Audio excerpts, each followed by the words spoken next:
I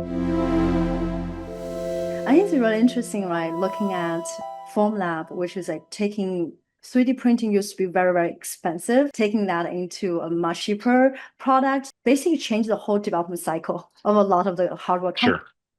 And now looking at Lumafield is also like CT scan. You guys are doing CT scan for product, but CT scan is so expensive, right? How did you verify the market and what kind of market opportunity this brought to you guys?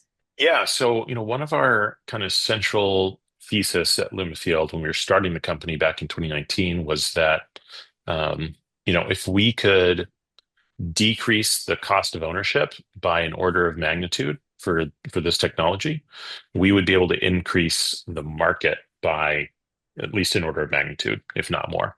And I think it wasn't exactly one-to-one inspired by Formlabs, but I think a lot of what happened in 3D printing, mirrors Yeah, this, where yeah. if you think of, 3D printing was $100,000 and Formlabs made it less than $10,000, right? Like order of magnitude decrease, roughly. Um, the challenge in that is that like we were going from $1 million to $100,000. Yeah. So yes, decrease in cost of an order of magnitude, still very expensive, right? Like we're not turning the technology into something that sits on your desk. And so we weren't totally confident that like that was actually going to work, right? Mhm. If you take something from $1 billion to $100 million, are there really more people that can buy it? You're not totally sure, right? Yeah, yeah, that's right. But we've roughly proven that that thesis works because, only 10% of our customers have ever owned a CT scanner at this point. So we're seeing, it's like basically an order of magnitude, right? More people, it's 10x the number of people that can own this technology. So we wanted to de-risk that, right? Understand if you make something still pricey, right? This is not cheap, but much more affordable. Will people buy it?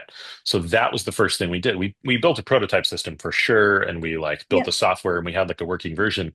But what we quickly did was like launch a very weird like service bureau experience where people would subscribe to our software, mail us parts, we would scan them, Oh, and we would interesting. get them the data. We didn't Yeah, get the machines. yeah, This was also because of COVID. We couldn't yeah. get into people's facilities. Oh, that's right. I can't like install a machine in your lab if nobody's there, right? In your quality lab at your factory.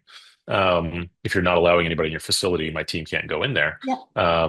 So we were able to really like interact with tons of businesses, get paying customers, get their feedback, what the data quality need to be. We're able to de-risk the business side of this as well as the technology side, at the same time.